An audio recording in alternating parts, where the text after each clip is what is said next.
guys, it's me Pat and welcome back again to another tutorial. For today's video, this is the 8th episode of our Java Taglish series for absolute beginners. Now in this chapter, we are going to talk about the assignment operator or the equal sign. So from the word itself, assignment, ibig sabihin lang nun, ang ginagawa ng equal sign is nag-a-assign ng value. Now, para mas maintindihan natin yan, let's try this out in our IDE. So again, this is our notes at ito naman yung ating IDE. So let's say for example, meron tayong tatlong integers, namely int a which is equal to 1, b is equal to 2, and then c is equal to 3. Okay? So kapag sinestem.out.println natin yan, tapos papakita ko lang yung display dito ng ating mga integers, yung mga a, b, and then c.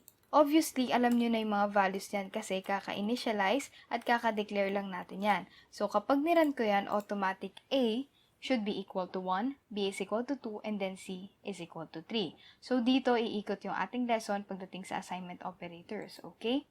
Now, eto na yung paggagamit ko ng assignment operator. Sabi ko kanina is yung assignment operator nag-a-assign siya ng value. So, how does that work? So, let's say meron tayong b is equal to a. Tapos, sinestem.out.println natin to, wherein yung ating value ng b ay kukuhanin natin. Okay? So, b is equal to plus b. Okay? So, kapag niran natin to, makikita nyo na yung value ng b natin sa pinakababa is magiging 1. Ito siya. Okay? So, paano nangyari yon? Ganito lang kasi yan, guys. Sa assignment operator, meron tayong tinatawag na dalawang sides. Ito yung pagkakaintindi ko, ha? So, meron tayong tinatawag na right-hand side at meron tayong tinatawag na left-hand side. When we say the right-hand side, which is this one, ito yung tinatawag ko na value. Okay? Pero, pagdating naman sa ating left-hand side, ito yung tinatawag ko na lalagyan. Okay? So, ibig sabihin yung value natin, which is yung a, na meron siyang 1, nakalagay dito at nakalagay dito, ay nilalagay niya sa kanyang lalagyanan, which is b. Kaya, kapag nakita mo yung b at nag-print out siya, that would be equal to 1. Okay? Gets ba yon? So, sana mag-gets natin yon. So, clear ko lang to para sa isa pa nating example. So, what if ganito na may nilagay ko? That is equal to c is equal to b. Tapos, nag-system.out.println ako, tapos nilagay ko dito c is equal to plus c. Now, katulad sa concept natin kanina, this is just the same concept kapag niran ko to. Wherein, ang output ng c natin, kung makikita nyo, would be equal to 2. Okay? So, paano naging 2? Ganito lang ulit yan, guys, kasimple. Yung right-hand side natin, which is b, na meron value na 2, ay nilagay niya sa kanyang lalagyanan, which is equal to c. Okay? So, ibig sabihin, ang value ni c would be equal to 2 na. Okay? So, ganun lang kasimple yung ating assignment operator. Now, para mas mag-gets pa natin to, is medyo mag-experiment tayo at pahirapan natin assignment operator. Okay? So, what if we have this example na a is equal to b is equal to c? Tapos, isystem.out.println natin siguro yung b muna. Tapos, isystem.out.println din natin yung ating a. So, ano kaya sa tingin mo yung answer natin para sa mga tanong na to? Make sure to comment down below your answers. So, kapag niran natin yan, kung mapapansin nyo guys, yung ating b ay naging 3. Tapos yung ating a ay naging 3 din. So, paano yun nangyari? So, same concept katulad kanina, magsa-start tayo sa pinaka-right hand side, which is letter C.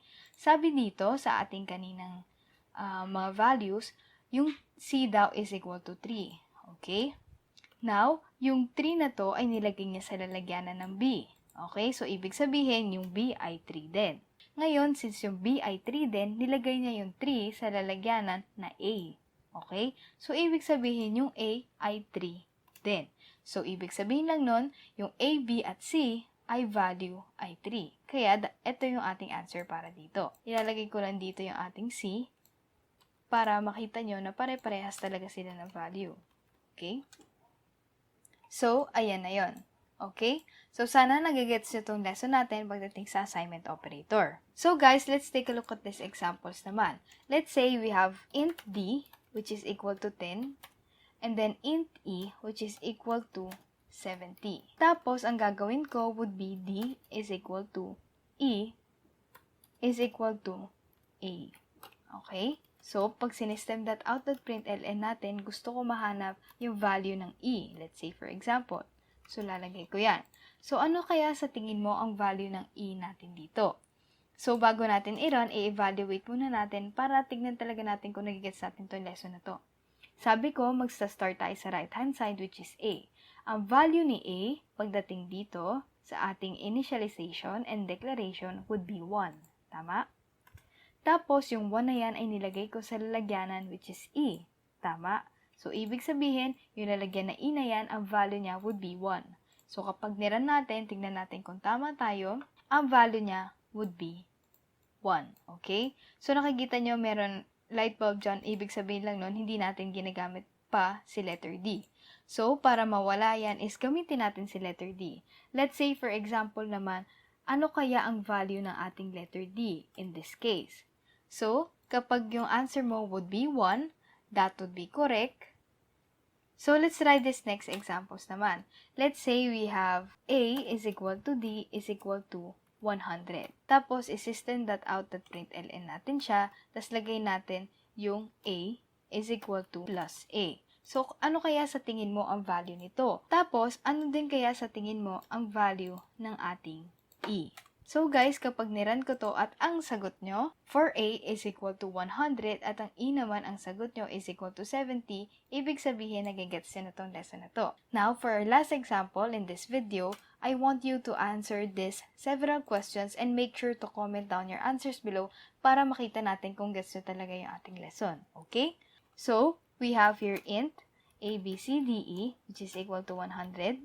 And then we also have GHIJ, which is equal to 80. And then lastly, we have XYZ, which is equal to 134. So, ano kaya yung mga output, guys, ng A, B, C, D, E, which is equal to A, which is equal to C?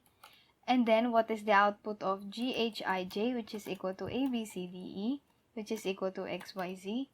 And then, XYZ, which is equal to A, B, C, D, E, which is equal to GHIJ, which is equal to 190.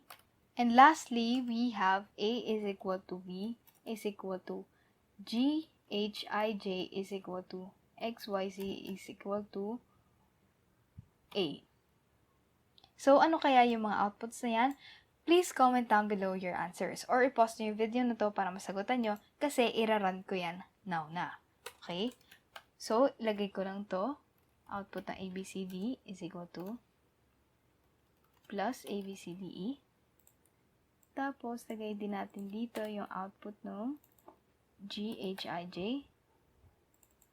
And GHIJ.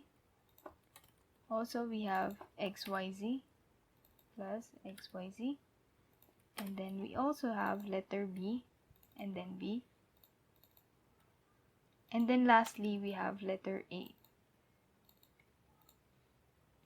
So, kapag niran ko yan, guys, ito yung ating mga answers for this question.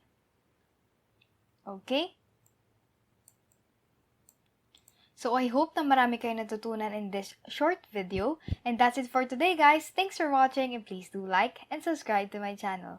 Bye!